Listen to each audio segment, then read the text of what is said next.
Assalamualaikum warahmatullahi wabarakatuh. Waalaikumsalam warahmatullahi wabarakatuh. Alhamdulillahil jabbaril qahhar, al-azizil ghaffar, khaliqil jannati wan nar. Wassalatu wassalamu ala sayyidina Muhammadinil mukhtar wa ala alihi wa ashabihil adhar, amma ba'du. Saudara-saudara kaum muslimin rahimakumullah. Pada pertemuan terdahulu di dalam membicarakan tentang hari kiamat, saya sudah menjelaskan bahwa setelah manusia menghadapi pengadilan Qadhi Rabbul Jalil, pada akhirnya terbagilah manusia dalam dua kelompok besar. Fariqun fil jannah wa fariqun fis sa'ir. Sekelompok orang masuk ke dalam surga dan segolongan lainnya lagi masuk ke dalam neraka. Maka pada pertemuan kali ini kita akan membicarakan tentang surga dan calon-calon penghuninya. Surga dalam Al-Quran selalu disebut dengan kata-kata jannah, yang wujudnya surga itu sesungguhnya merupakan suatu tempat di akhirat nanti, yang di dalam tempat itulah Allah akan memberikan balasan berupa kenikmatan yang tiada terhingga kepada hamba-hambanya yang saleh, yang bentuk kenikmatan itu dijelaskan Allah dalam hadis qudsinya. A'dadtu li'ibadiyas salihin ma la 'ainun ra'at wa la uzunun sami'at wa la khatar 'ala qalbil bashar. Aku sediakan buat hamba-hambaku yang saleh satu kenikmatan yang belum pernah dilihat oleh mata, belum pernah terdengar oleh telinga, dan belum pernah terdetik dalam hati manusia tentang kenikmatan yang semacam itu. Jadi kalaupun dalam banyak ayat-ayat Al-Quran Allah menggambarkan tentang surga yang di bawahnya mengalir sungai-sungai, jangan disamakan dan dibandingkan dengan sungai yang ada di dunia ini. Kalau surga bercerita tentang pohon dengan segala buah-buahnya, jangan samakan dengan pohon dan segala buah-buahan yang ada di dunia ini. Kalau surga bercerita tentang istana, tentang tempat tidur, tentang permadani dan sebagainya, seluruhnya tidak sama dan tidak bisa disamakan atau dibayangkan dengan yang kita hadapi dalam kehidupan di dunia ini. Di sanalah manusia akan menemukan kehidupan yang hakiki, yang sebenar-benarnya, yang tidak akan pernah berubah untuk selama-lamanya. Adapun kehidupan di dunia ini, boleh saja kita katakan kehidupan yang kamuflase, fata morgana, atau dalam bahasa agama sering disebut dengan kehidupan khayali. Ia berubah, ia bertukar, ia berganti oleh pergeseran masa dan pertukaran waktu. Kita jadi orang kaya di dunia, bagaimanapun kayanya kita, kekayaan itu tidak lain adalah kekayaan khayali namanya. Hari ini dia kaya, besok dia boleh jatuh bangkrut. Tengoklah orang-orang kaya di dunia ini, yang tidak cuma sekedar memperkaya diri untuk dirinya sendiri saja, tapi kadang-kadang sudah mempersiapkan untuk anak-anaknya, untuk cucu-cucunya, untuk iparnya, untuk besannya, pendeknya untuk seluruh keluarganya. Tidak cukup harta cuma untuk 1, 2, 3, bahkan sampai 7 keturunan.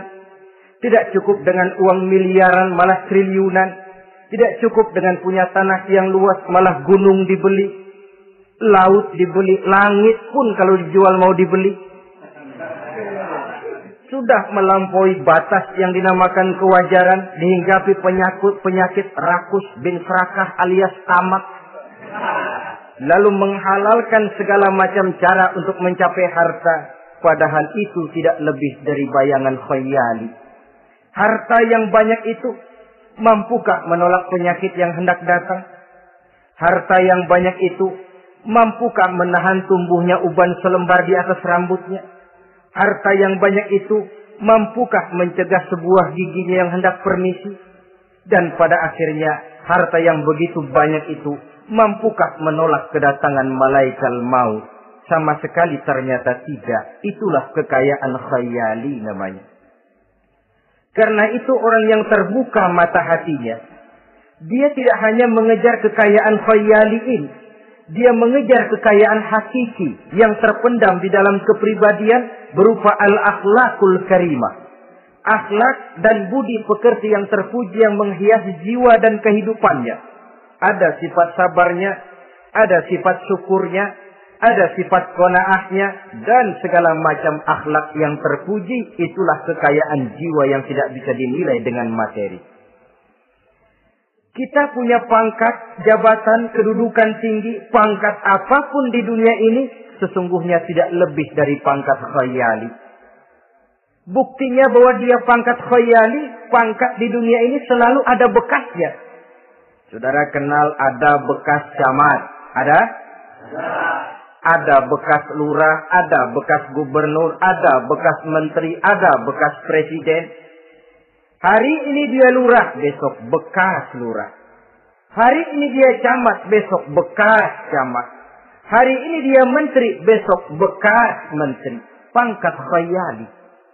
Maka Quran menganjurkan jangan pangkat khayali yang kita kejar mati-matian. Sampai menggunakan sistem jilat atas, injak bawah, sikut kiri kanan yang penting dapat kedudukan. Padahal itu tidak lebih daripada pangkat khayali. Quran menganjurkan carilah pangkat hakiki. Kedudukan di sisi Allah, maqam di sisi Allah, itulah pangkat yang sebenarnya. Apa jalan ke arah sana? Quran memberikan petunjuk. Wa minal laili fatahajjad bihi nafilatan lak. Asa ayyab'asaka rabbuka maqaman mahmuda. Di keheningan malam, dikala orang tidur nyenyak, bangunlah engkau tahajud kepada Allah Tuhanmu. Pasti kalau itu kau laksanakan, Allah akan menempatkan engkau di satu tempat yang terpuji, mendapat pangkat yang hakiki dan bukan sekedar pangkat khayal. Kita berusia muda kita ini pun muda khayali. Berapa lama kita muda? Hari berubah jadi minggu, minggu bertukar menjadi bulan, bulan pergi datanglah tahun. Pergeseran masa dan pertukaran waktu membuat kita jadi berubah. Kulit yang tadinya kencang jadi lentur dan keriput. Segalanya berubah. Oleh karenanya, pada kehidupan di surga nanti, orang akan menemukan kehidupan yang hakiki. Yang tidak akan pernah berubah untuk selama-lamanya.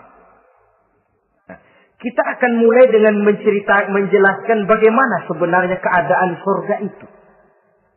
Pertama, luasnya. Berapa sih luasnya surga? Dengan logika, sekarang ini dunia dihadapi dengan kekhawatiran terhadap peledakan penduduk yang nyaris tidak terkendali. 5 miliar lebih jumlah manusia yang nongkrong di permukaan bumi. Tapi sesungguhnya planet bumi yang kita tinggali ini cuma satu planet kecil dari 9 buah planet yang berada dalam sistem tata surya matahari yang lazimnya kita namakan galaksi. Selain tata surya matahari yang namanya galaksi itu, masih terdapat lagi galaksi-galaksi lain yang dengan sendirinya juga dikitari oleh planet-planet lain. Dan bumi kita yang kita tinggali ini yang dihuni oleh tidak kurang 5 miliar manusia, hakikatnya cuma setitik debu di tengah angkasa alam yang luas ini. Oleh karenanya, di dalam surah Ali Imran ayat 173, ayat 133, Allah Subhanahu wa taala menjelaskan, "Wasari'u ila maghfiratin min rabbikum wa jannatin arduha as-samawati wal ardu u'iddat lil muttaqin." Bersegeralah kamu menuju ampunan Allah dan surga yang luasnya seluas langit dan bumi. Seluas langit dan bumi. Sedangkan langit oleh mata telanjang ini kan tidak pernah kelihatan. Yang nampak oleh kita biru di atas itu cuma batas titik pandangan manusia yang terjauh. Dan konon itu adalah refleksi sinar matahari yang menyentuh air laut, melahirkan warna biru. Sedangkan hakikat langit itu sendiri sampai hari ini belum terjangkau oleh kemajuan ilmu pengetahuan. Sejauh-jauhnya manusia pergi baru ke bulan. Mungkin dalam beberapa tahun mendatang dia akan pergi ke planet-planet Mars dan planet-planet lainnya. Tapi itu masih terbatas dalam sistem tata surya matahari atau galaksi kita ini. Belum lagi sampai kepada langit yang pertama. Surga yang disediakan untuk orang-orang saleh ini luasnya seluas 7 lapis langit dan bumi. Jadi saudara tidak usah berpikir khawatir di surga nanti kehabisan kapling. Di dunia ini saja masalah tempat tinggal sekarang ini jadi masalah pelik karena memang peledakan penduduk seiring dengan perkembangan tentang lapangan kerja yang harus disiapkan, sekolah yang mesti disediakan, sarana pendidikan yang harus disiapkan, rumah sakit untuk menjaga kesehatan, dan kompleks betul masalahnya. Tetapi di surga nanti arduhas samawati wal ardh, luasnya seluas 7 lapis langit dan bumi. Satu keluasan yang hanya Allah saja yang maha tahu tentang batas-batasnya. Itu tentang luasnya surga. Lalu bagaimana keadaan di surga? Apakah ada bangunan-bangunan, taman-taman, kebun-kebun? Tentu ada. Di surga ada kebun yang tanamannya berupa tumbuh-tumbuhan dan menghasilkan buah-buahan yang buah-buahannya pun boleh dimakan oleh manusia karena tidak akan pernah ada larangan lagi dalam kehidupan di sana. Dalam surah Ar-Rahman ayat 54 misalnya kita dapati penjelasan dari Allah Subhanahu wa taala, "Wa janal jannataini dan." Begitu juga dalam surah Waqiah ayat 32 dan 33.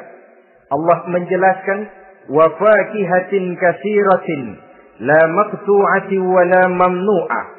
Dan di dalam surga itu terdapat buah-buahan yang sangat banyak sekali yang tidak pernah putus-putusnya wala mamnu'ah dan tidak dilarang untuk mengambilnya.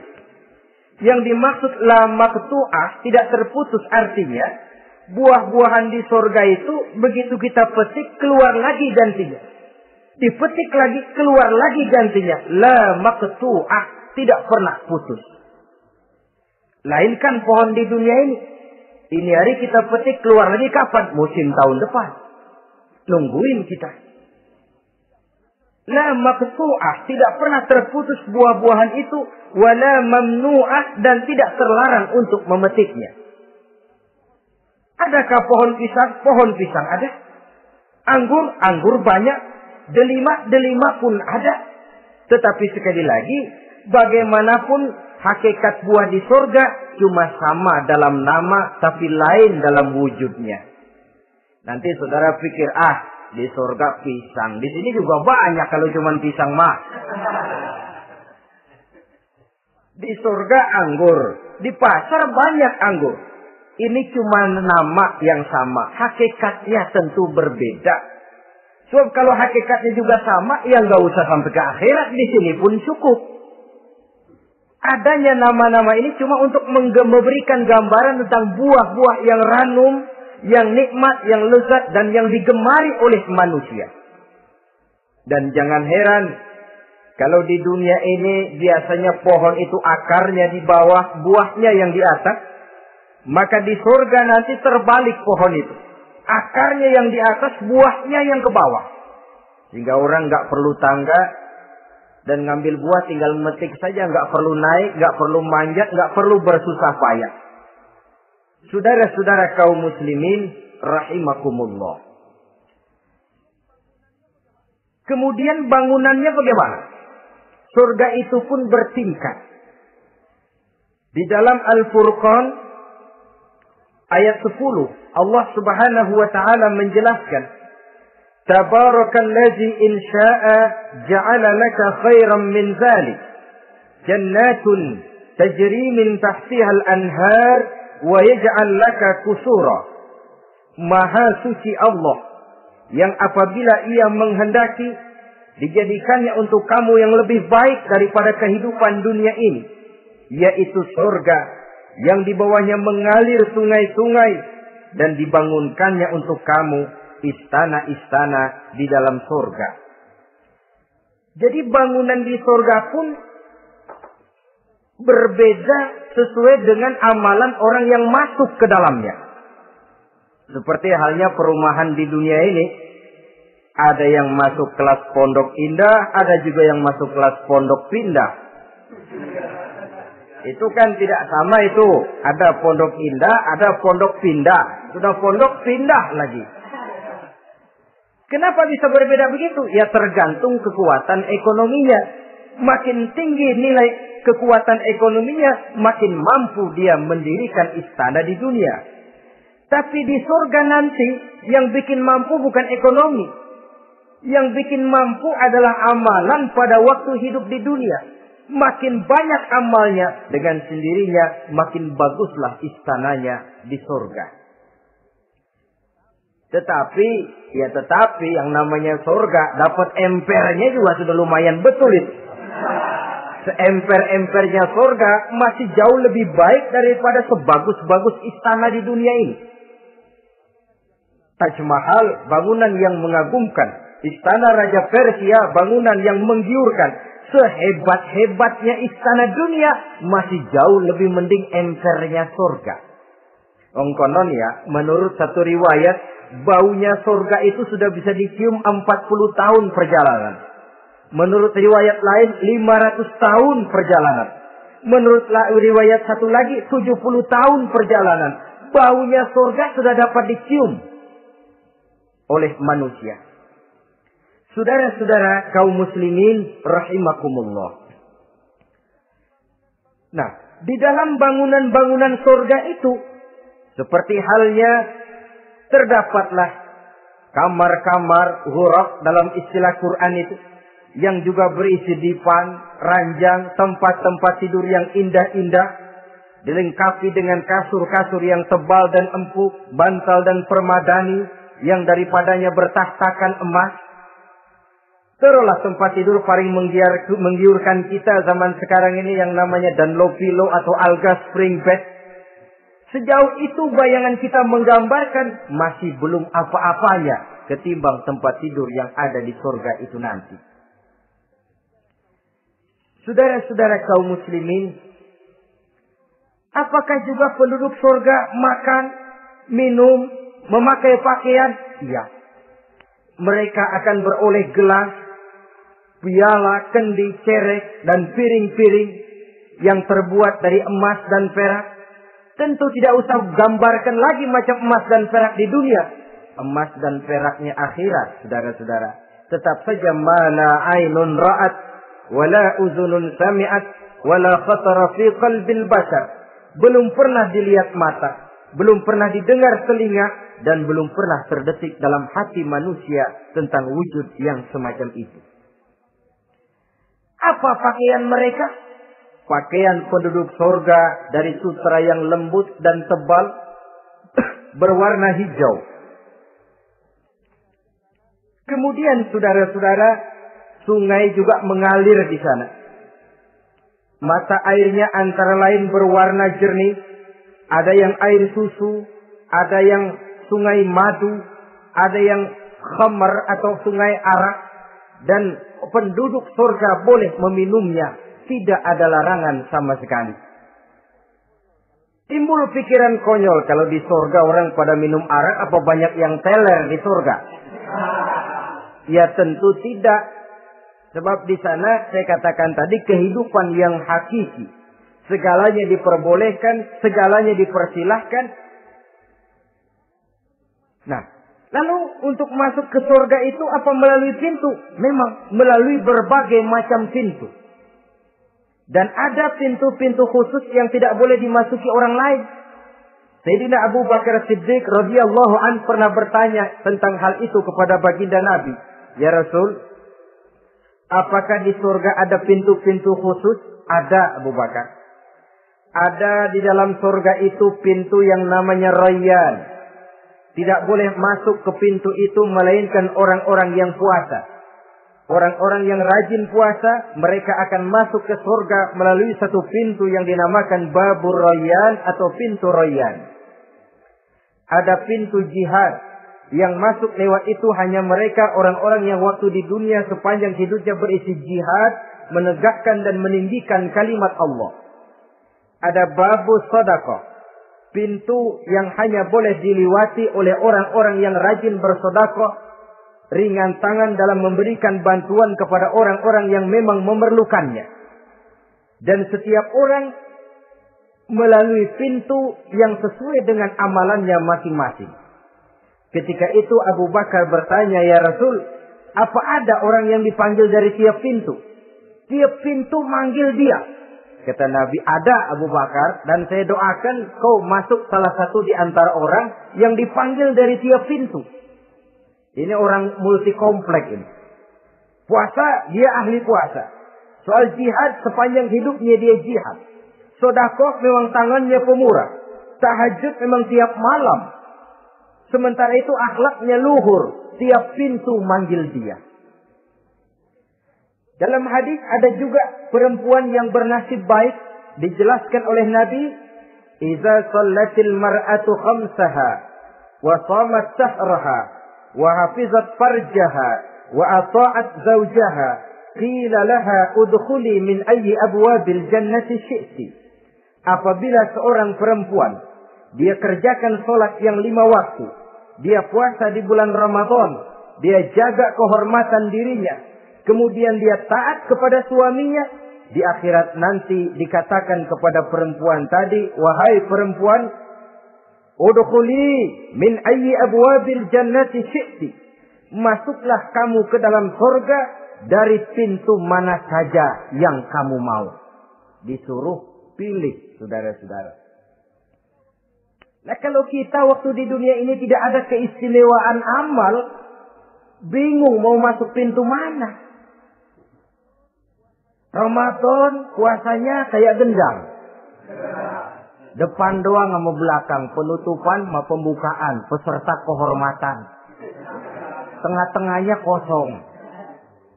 Nanti mau masuk pintu Rayyan, ditanya, ini pintunya orang yang puasa. Kamu puasa Ramadan? Puasa juga sih. Puasa juga sih bagaimana? Iya, pembukaan mau penutupan.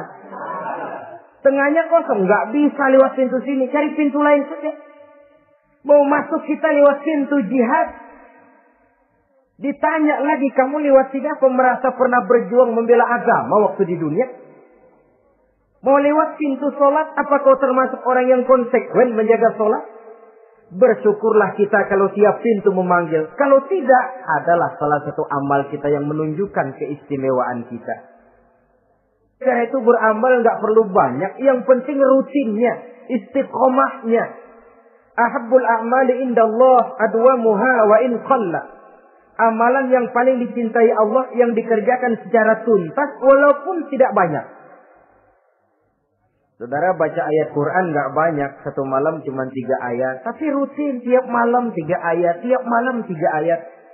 Itu lebih dicintai Allah daripada sekali ngaji 1 juz, terus 3 bulan pret nggak ngaji-ngaji. Lebih baik yang sedikit-sedikit ini tapi rutin, dia akan menjelma menjadi amalan yang banyak daripada sekalinya banyak lalu ke belakangnya malah tidak ada sama sekali.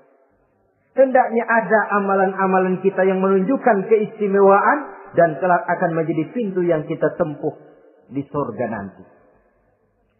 Apabila kita sudah melalui pintu-pintu surga itu dan tinggal di dalamnya, dengan pakaian, dengan perhiasan, dengan makanan dan minuman sebagai yang saya sebutkan tadi, maka kita pun dalam kehidupan di sana akan dilayani oleh pelayan-pelayan muda. Yatufu alaihim wildanun mukhalladun. Pelayan-pelayan yang muda itu keliling melayani apa keperluannya. Dan tidak pernah tua pelayan itu. Sebagaimana kita pun tidak akan pernah tua. Pendeknya sudah jadi king of king di surga ini. Jadi raja di raja. Fasilitas serba cukup. Apa yang kita mau tersedia. Tidak ada larangan. Dan pelayan seperlunya diberikan kepada kita. Nah, bagaimana keadaan penduduk surga? Dari Imam Turmuzi dijelaskan satu hadis, berkata Hasan al-Basri, ahlul jannati kulluhum abna'u salasa wa salasin sana. Mereka rata-rata orang-orang muda penduduk surga itu. Umurnya tidak lebih 33. Yang muda-mudanya, cakep-cakepnya, ganteng-gantengnya. Pantas kalau satu hari ada perempuan tua menghadap Rasul. Ya Rasul, saya ahli ibadah. Saya beriman kepada Allah. Saya cinta kepada Islam. Apakah saya akan masuk surga ya Rasul? Nabi senyum. Enggak bu, nenek-nenek enggak masuk surga. Itu perempuan nangis sejadi-jadinya. Ya Rasul, kalau gitu sia-sia tahajud saya. Sia-sia puasa saya. Sia-sia segala macam ibadah saya. Nenek-nenek enggak masuk surga ya Rasul. Sayang benar segalanya ini. Rasul kemudian menghampiri perempuan tadi. Bu, kalau yang ibu bilang itu benar, ibu masuk surga. Cuman di sana ibu balik muda lagi. Kulit nggak kempot kayak begitu. Rambut nggak putih macam begitu. Ibu nanti di surga bakal jadi muda lagi. Salasa wa salasin. Umur 33 tahun. Rata-rata seluruh penduduk surga umurnya begitu. Tidak ada yang tua, tidak ada yang anak-anak, tidak ada yang remaja, rata-rata segitu. Nah, lalu bagaimana? Di surga hati mereka menjadi satu. Di antara sesama penduduk surga. Tidak ada yang iri hati, tidak ada yang punya sifat dendam. Itu keadaan di surga. Walaupun bertetangga, yang satu bisa mengunjungi yang lain, yang satu bisa nengokin yang lain. Tapi tidak ada sifat iri hati dan dengki. Tidak ada yang satu datang ke tempat saudaranya di surga. Loh, kapling lu lebih luas dari gua. Ini nggak ada Tuhan. Tidak ada. Semuanya hati sudah menjadi satu. Tidak ada dendam, tidak ada iri hati.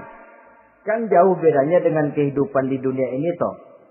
Kadang-kadang di dunia ini begitulah romantikanya.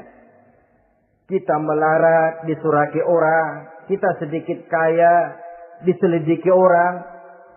Ada saja yang iri, ada saja yang hasut. Dan selalu mencari cara untuk menjatuhkan kita.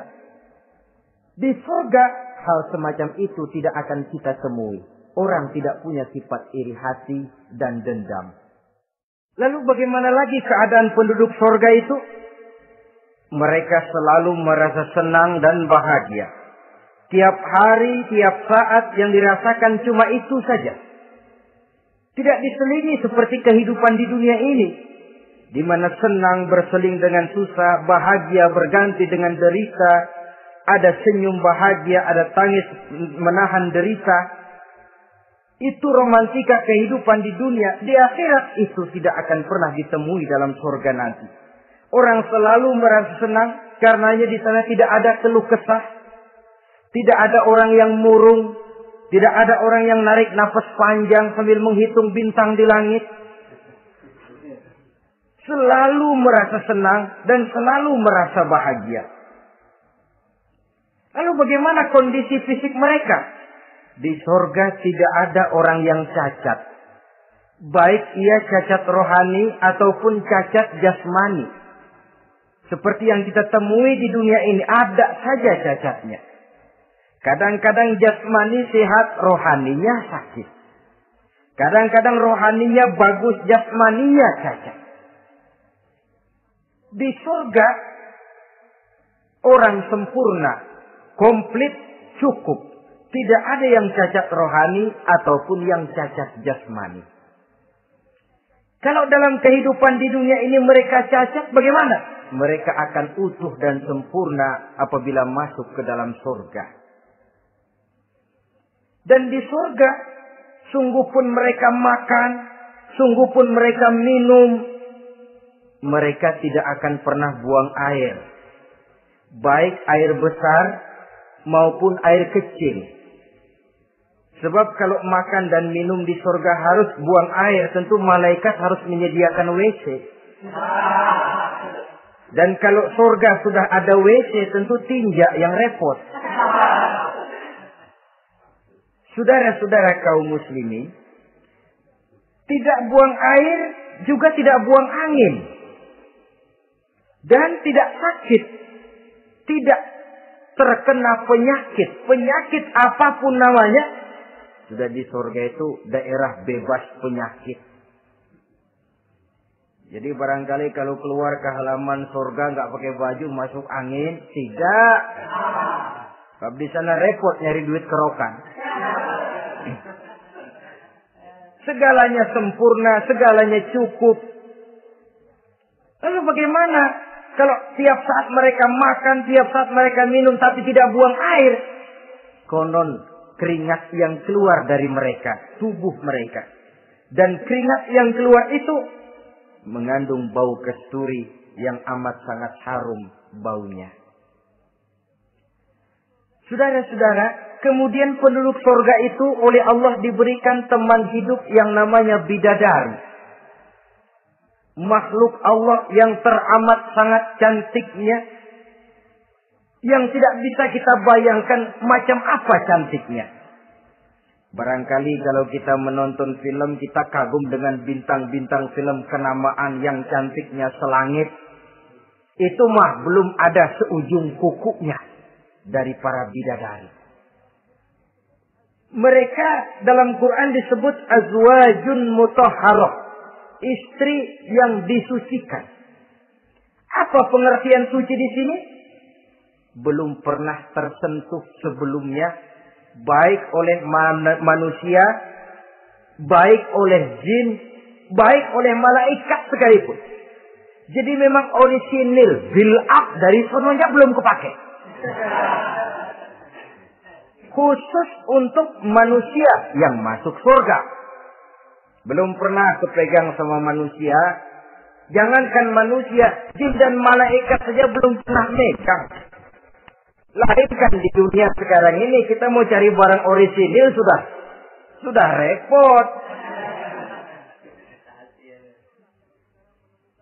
Ya mujurlah kalau saudara menemukan seorang gadis yang orisinil paten, masih build up, barangkali mujur. Tapi umumnya terutama di kota-kota besar, ya sudah kita dapat second hand juga masih lumayan. Kalau tidak rongsok-rongsok bener mah. Ini kadang-kadang sudahlah second hand, kondisinya juga 30%. Udah mesti nyervis melulu kita.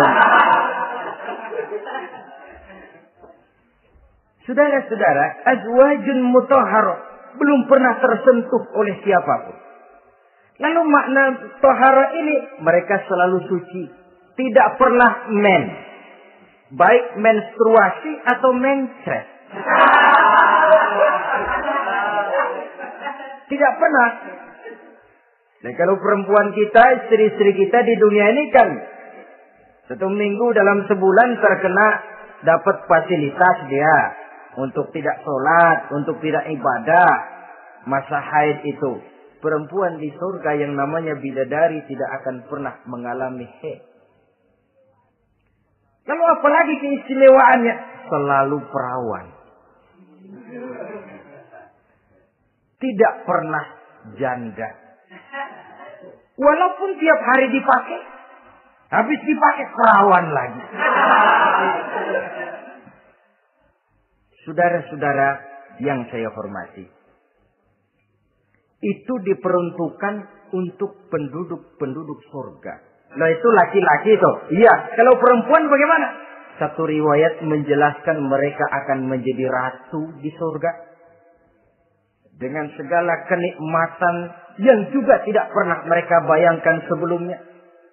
Riwayat lain menjelaskan bahwa mereka juga akan berkumpul dengan suami, istri, dan anak-anaknya jikalau mereka memang orang-orang soleh.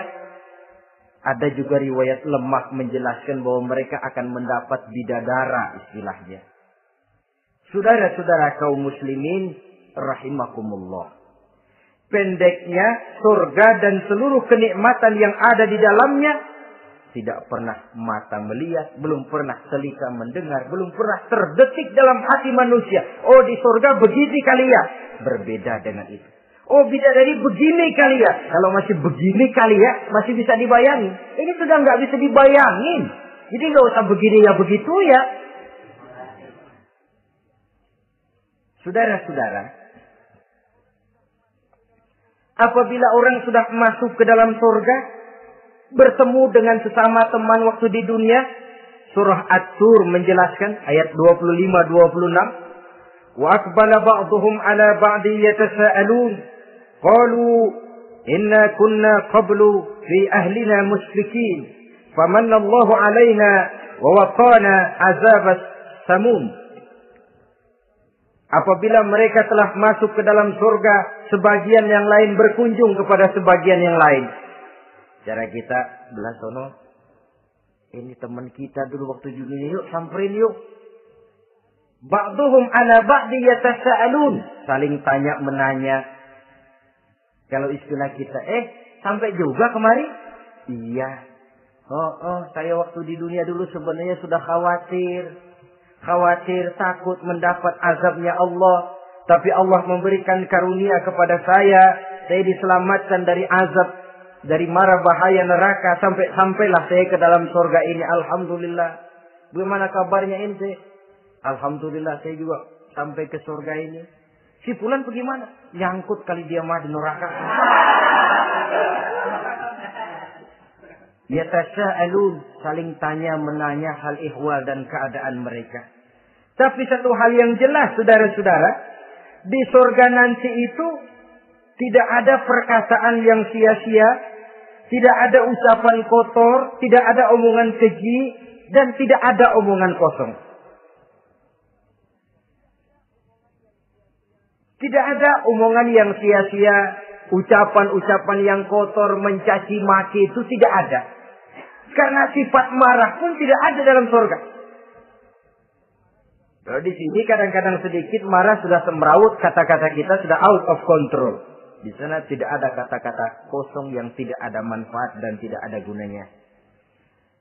Saudara-saudara kaum muslimin rahimakumullah.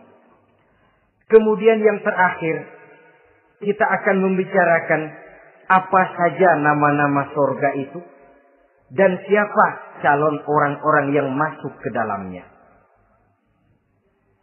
Pertama, yang dinamakan Jannatul Firdaus atau surga Firdaus.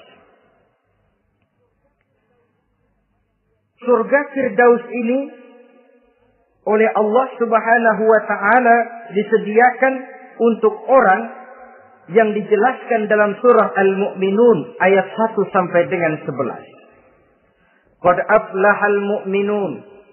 Beruntunglah orang-orang yang beriman. Jadi kalau saudara ingin dapat kapling di tempat yang namanya Firdaus, itu boleh pesan mulai sekarang. Nafas masih ada, Allah masih memberikan kesempatan untuk hidup, pesan tempat dari sekarang. Apa harga karcisnya? Pertama, qad aflahal mu'minun. Harus beriman. Ini syarat mutlak. Tidak beriman, gak usah minta karcis. Minggir. Ini karcis pertama harus untuk orang yang beriman. Setelah itu yang kedua apa? Allazina hum fi salatihim khashi'un. Mereka yang khusyuk di dalam solatnya. Jadi untuk mendapat tiket ke surga Firdaus itu setelah beriman khusyuk di dalam solat. Artinya khusyuk tarkul ghair li ajlil amal. meninggalkan yang lain dan hanya memfokuskan diri kepada satu pekerjaan yang sedang dihadapi. Kalau kita makan sambil ngobrol, itu namanya makannya nggak khusyuk. Sebab ada sambil ngobrolnya. Nah, sholat yang khusyuk, sholat yang di dalamnya tidak berisi yang lain kecuali sholat itu. Meninggalkan yang lain dan hanya memfokuskan diri saja untuk melaksanakan suatu amalan. Dan sholat khusyuk itu berat. Kadang-kadang waktu mau sholat kita nggak ingat apa-apa. Begitu sudah masuk takbir yang kita lupa malah kita ingat. Itu kurang ajarnya iblis. Mau sholat nyari dompet nggak ketemu, begitu takbir. Aduh, dompet di atas meja. Ini kalau sembahyang lama-lama digerataki orang nanti nih. Mulai kocar-kacir sholat kita. Makanya kata Imam Nawawi, sudah dinamakan khusyuk untuk tingkatan orang awam. Kalau pada waktu takbir dia ingat Allah. Begitu aja dulu dah tingkatan orang awam itu. Sebab yang namanya khusyuk itu hudurul qalbi wa sukunul jawarih. Hatinya ikut sholat, anggota badannya tenang tentram di waktu sholat. Khusyuk. Kalau waktu sholat garuk sono, garuk sini, kaki ketekas, ketekus. Sudah, anggota badannya nggak khusyuk. Atau anggota badannya tenang tentram, nggak gerak-gerak, cuma hatinya ngayap kemana-mana. Badannya di musola, hatinya di pasar. Itu juga nggak khusyuk. Dan itu berat. Karena itu, ini syarat kedua untuk mendapat tiket ke Firdaus. Imam Ali saja pernah dites oleh Rasul. Ya Ali, saya ya Rasul. Kalau kau bisa sembahyang khusyuk, aku boleh kasih kau serban. Kamu boleh pilih yang hijau atau yang putih nanti. Baik ya Rasul, sembahyang beliau 2 rakaat.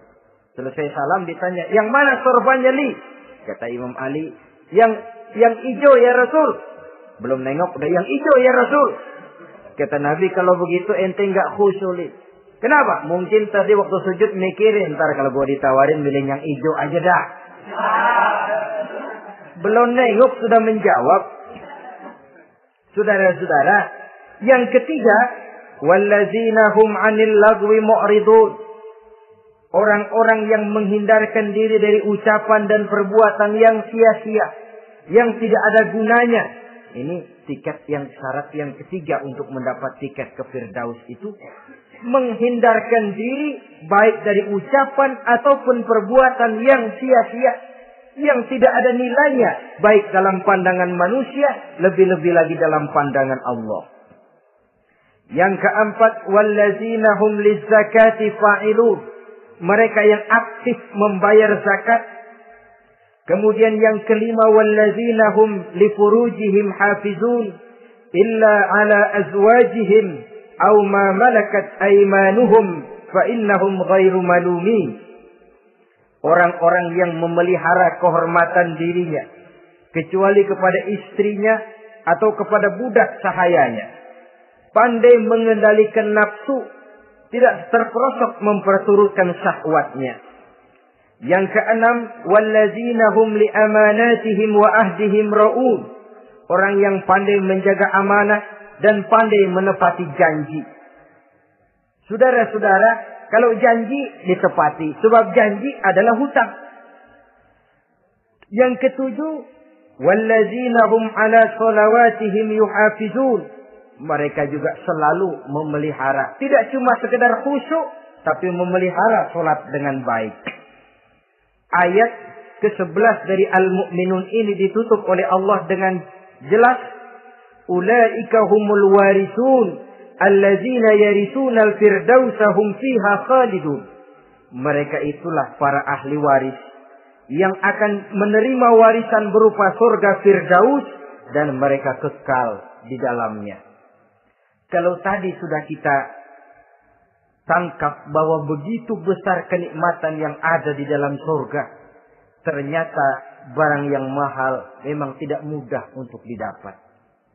Saudara-saudara, inilah surga Firdaus. Adapun yang kedua, nama surga itu disebut dalam Quran Jannatu Adnin. Surga Aden. Untuk siapa mereka? Dalam surah Ar-Ra'd ayat 22 dan 23 Allah menjelaskan, "Wallazina sabaru ibtigha'a wajhi rabbihim wa aqamus shalah wa anfaqu mimma razaqnahum sirran wa 'alaniyah wa yadra'una bil hasanati sayyi'ata ulaika lahum 'uqbad dar jannatu 'adnin yadkhulunaha." Dan orang-orang yang sabar. Wallazina sabaru, orang-orang yang sabar. Sabar dalam apa? Ibtigha'a wajhi rabbihim, dalam menuntut keridhaan Allah. Sabar dalam mencari keridhaan Allah. Sujud mencari keridhaan Allah, sabar. Puasa mencari keridhaan Allah, sabar. Melaksanakan segala macam ibadah untuk mencari keridhaan Allah, sabar. Ini syarat untuk mendapat tiket ke surga Aden nanti. Jannatu Adnin. Sabar dalam mencari ridho Allah. Apalagi di zaman sekarang katanya persaingan hidup makin tajam, lapangan kerja makin sulit, mental hipokrit makin merajalela, golongan munafik alias bunglon ada di mana-mana. Kalau nemplok di daun kuning, warnanya kuning. Hinggap di daun hijau, dia jadi hijau. Nempel di dahan coklat, jadi coklat. Menjilat ke sana kemari.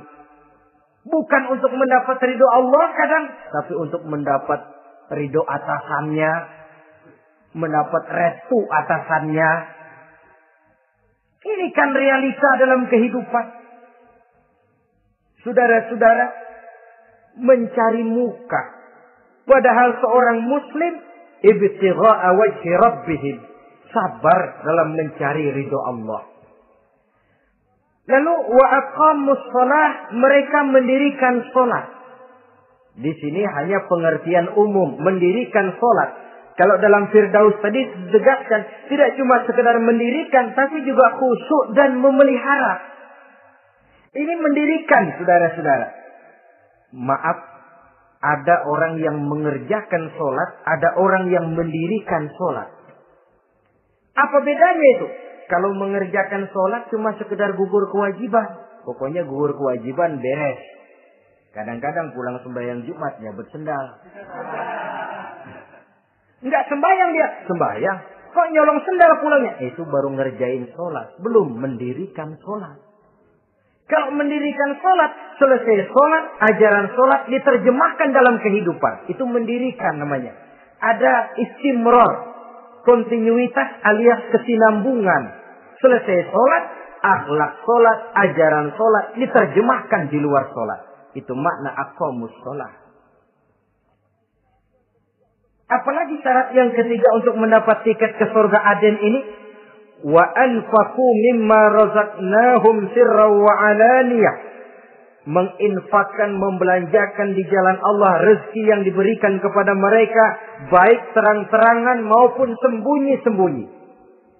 Maka sedekah itu terang-terangan baik, sembunyi-sembunyi juga baik kalau niatnya ikhlas karena Allah.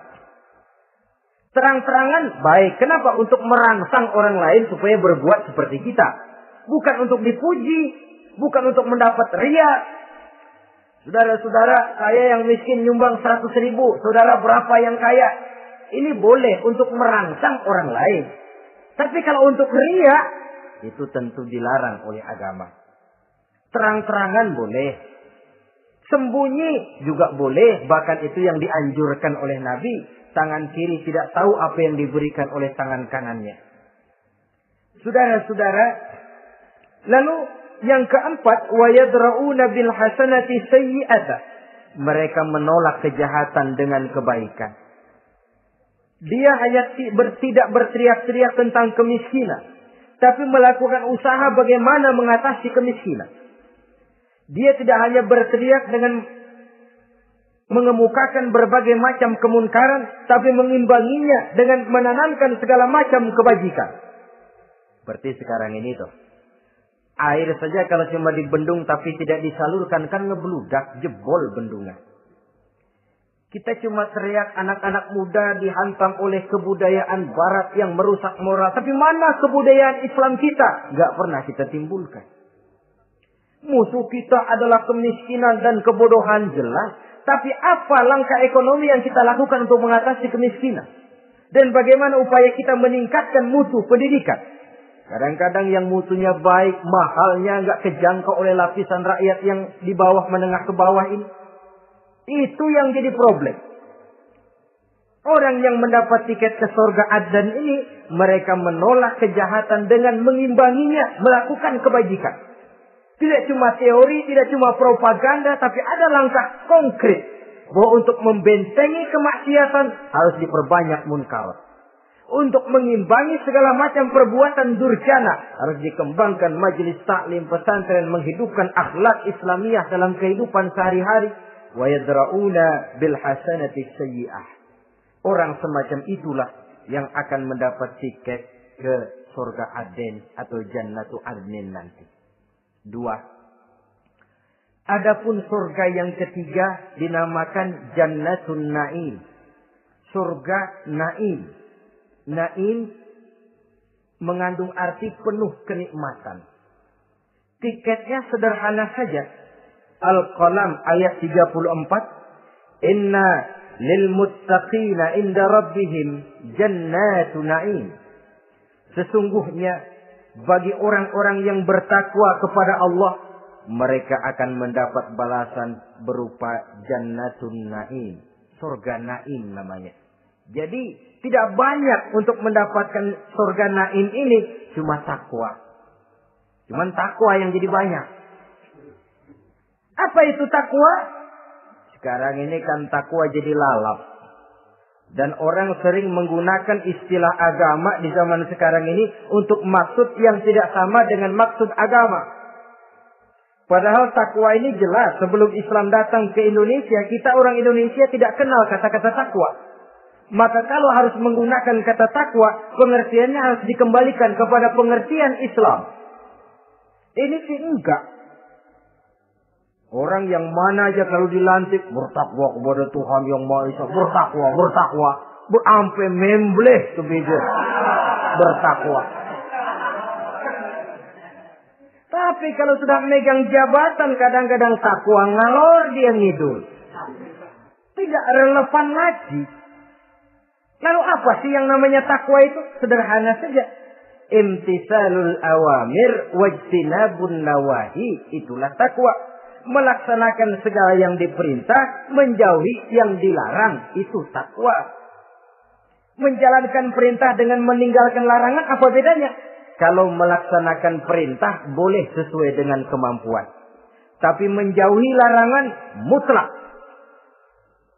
Laksanakan perintah Allah sesuai dengan kemampuanmu, tapi tinggalkan larangan Allah mutlak.